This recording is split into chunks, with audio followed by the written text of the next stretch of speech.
جو جو پاکستان کو آرڈر دے رہا ہے وہی ہے جو پاکستان کی پالیسی طے کرواتا ہے، وہی ہے جس کا جو الیکشن کمیشن ہے، میں سخت سے سخت الفاظ بولنا چاہتا ہوں قرآن کی ترجمانی کرتے ہوئے۔ قرآن پاک نے تو فرمایا تھا قل هل انبئکم بشر من ذلك مثوبة عند الله من لعنه الله وغضب عليه وجعل منهم القردة والخنازير وعبد الطاغوت۔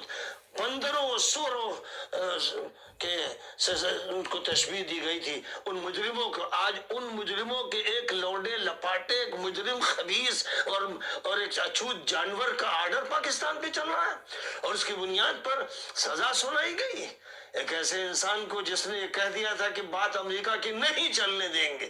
اس کی سزا ہو رہی ہے، اور اس کی سزا وہ ججز دے رہے ہیں کہ ابو الحسنات جو در حقیقت ابو السیئات، مجرم خبیث، ان امریکی کتوں کا پلہ ہے، اس نے جو سزا مجرمانہ سنائی ہے۔ میں کہتا ہوں عوام سے، اگر تم میں شرم ہے، غیرت ہے، تمہیں اگر اللہ سے تعلق ہے، نبی سے ادنا نسبت ہے، تو ان مجرم یا صہیونیوں اور صلیبیوں کے خلاف کھڑے ہو جاؤ، سڑکوں پہ نکل آؤ، اور یہ کہہ دو کہ پہلے یہ جو ہمارے ملک کے اندر اسرائیل ہے، یہ جو زہریلا پودا ہے، پہلے اسے کاٹ کے پھینکنا ہے، پھر آگے غزہ کی لڑائی ہوگی، فلسطین کی لڑائی ہوگی۔ یہ تم سے کہا تھا کہ یہ مجرمانہ فیصلہ جو سنایا گیا ہے یقیناً یہ ناکام ہو جائے گا، ورنہ تم پر خدا کا ایسا عذاب آئے گا، ایسا عذاب آئے گا، ایسی لعنتیں برسیں گی کہ نہ تمہارا دین رہے گا نہ دنیا باقی رہے گی۔ او مجرموں، توبہ کر لو، اور اپنے ان ججوں کو اور ان پولیس والوں کو اور طاقتوروں کو پہلے ہرا دو اپنے ملک میں۔ جب تک ان سے صاف نہیں کرو گے تمہارا ملک پنپ نہیں سکتا ہے۔ بہرحال یہ میرا ایک مختصر سا پیغام ہے۔ وآخر دعوانا الحمدللہ۔ السلام علیکم ورحمۃ اللہ وبرکاتہ۔ یہ ندوی صاحب تھے جناب علی بٹ، آئی لو یو۔ اپنے پیر صاحب کو کون اس طرح ڈنکے کی چوٹ پہ بات کریں، کس طرح کھڑکایا ہے۔ اچھا جی، ایک اور سن لیں جی۔ آپ دیکھنے نگہبان ہمیں بچپن سے پاکستان بتایا گیا کہ یہ لوگ امام مہدی کی فوج بنیں گے اور دجال کے خلاف لڑیں گے۔ میں سوچ رہا تھا کہ اگر دجال کے پاس ڈالرز ہوئے تو امام مہدی صاحب کا کیا بنے گا۔ یہ تو مہدی صاحب کو ہی پکڑ کر پریس کانفرنس کروا دیں گے، یا کامران شاہد کے ساتھ اس کے گھر بٹھا کر انٹرویو کروا دیں گے کہ کہو کہ قیامت کی پوری پلاننگ جو ہے وہ زمان پارک میں عمران خان نے خود بیٹھ کے کی تھی۔ دجال نے، سوچو اگر دجال نے امام مہدی کے خلاف سائفر بھیج دیا تو امام صاحب کا کیا ہوگا۔ یہ تو مہدی صاحب کو ہی پکڑ کر کیس بنا دیں گے کہ قیامت کو بھول جاؤ قیامت کو، جب تک امام مہدی کی مقبولیت کم نہیں ہوتی کسی صورت قیامت نہیں ہونے دیں گے۔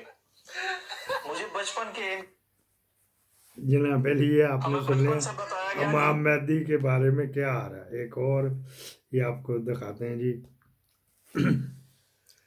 میں قرآن پاک چاہی کھڑا، میں کو قرآن دی قسم ہے، ساڑھے مونے کو پتہ ہے، ساڑھی عزت عمران خان بڑھائی ہے، ہی قرآن دا واسطہ، ہی کو ووٹ دیو، ہی کو سارے ووٹ دیو، نہ کرو گرداری دے نال، امی خان کو ووٹ دیو، جیڑا پی ٹی آئی اٹھا کے خان گڑھی کو ووٹ دیو، جلسے جلوس نہ کرو، جلسے جلوس ہے کوئی فائدہ کہیں نہیں، ہی کو ووٹ دیو، ادھر نہ تے ووٹ دیو، ساڑھے مونے میں ہی کو۔ اچھا جی، صبح صبح 2 منچلے ووٹ ڈالنے جا رہے تھے پی ٹی آئی کا جھنڈا لگا کے، تر لیے کہ یہ لاہور کا واقعہ، کوئی ادھر ادھر کا نہیں۔ یار آپ لوگوں نے کہہ کے تھک گئے۔ میں نے بھی کہا، عیسیٰ نقوی نے بھی کہا، وقار نے بھی کہا، حیدر مہدی نے کہا، میجر عادل نے کہا، صابر شاکر نے کہا، پتہ نہیں کس نے کہا، معید پیرزادہ نے کہا کہ یار یہ اپنی شناخت ضرور آپ نے کرانی ہے۔ وہ جھنڈا لے کے ٹور پہ جی۔ اچھا جی، سیالکوٹ کے پی پی 48 پر سرور سے الیکشن کمیشن ہے ایم پی ایک امیدوار رانا لیاقت علی کو قادیانی ہونے پر نااہل قرار دے دیا۔ اچھا، نوٹیفکیشن بھی آ گیا۔ اس نے کیا ثبوت دیا جی یہ قادیانی ہے گا؟ کوئی چندے کی رسید لگائی ہے؟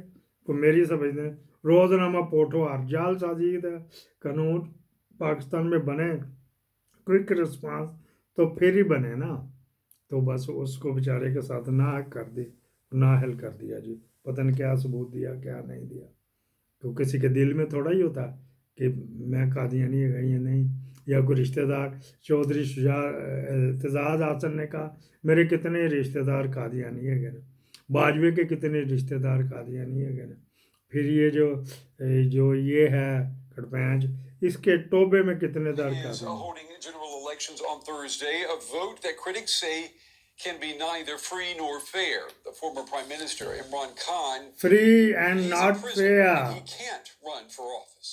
Members of his PTI party claim that they're facing harassment.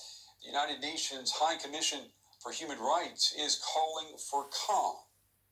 Ahead of Thursday's parliamentary election in Pakistan, we deplore all acts of violence against political parties and candidates and urge the authorities to uphold the fundamental freedoms necessary for an inclusive and meaningful democratic process. In the lead-up to the vote, there have been no less than 24 reported instances in which armed groups have staged... یہ international media جو کیا کہہ رہا ہے کیوں کہہ رہا ہے، لیکن وہ پیچھے سے بتی اونچی کی ہوئی ہے نا جو بابے جو بائدن کہ تو چپ کے رکھ جو مرضی کر، ہم آپ کے ساتھ ہی ہیں، ہم آپ کے ساتھ ہی ہیں، چپ کے رکھ جی چلو جی پھر یہ بھی کر لیتے ہیں.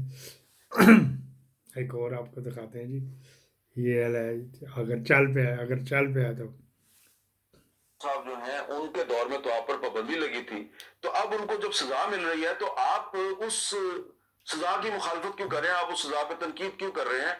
تو میں ان کو یہ کہتا ہوں کہ آپ عمران خان کو سزا دلوانی ہے تو اوپن کورٹ میں دلوائیں نا. یہ کیا بات ہوئی کہ جیل کے اندر ایک سیکرٹ کورٹ لگا دیا آپ نے جس تک ہمارے جیسے لوگوں کی ایکسیس نہیں ہے، ہمیں کیا پتا ادھر آپ نے کیا کیا ہے. تو بالکل آپ نے عمران خان کو سزا دلوانی ہے، سزا دلوائیں لیکن اوپن کورٹ میں دلوائیں تاکہ پھر مجھ جیسے لوگ جو ہیں وہ بھی جا کے دیکھیں کہ ادھر کیا ہوا ہے. اور اگر صحیح سزا دلوائیں گے اور جج صاحب جو ہیں وہ ٹھوس شواہد کی بنیاد پہ کسی بھی سیاستدان کو سزا دیں تو بالکل ہمیں اس پہ کوئی اعتراض نہیں ہے. جج محمد بشیر نے نواز شریف کو سزا سنائی وہ غلط تھی. ہم آج بھی کہہ رہے ہیں کہ جج محمد بشیر نے جو عمران خان کو سزا دلوائی ہے، سزا سنائی ہے، یہ غلط ہے. وہ عمران خان صاحب جو ہیں ان کے دور میں تو آپ پر پابندی لگی تھی.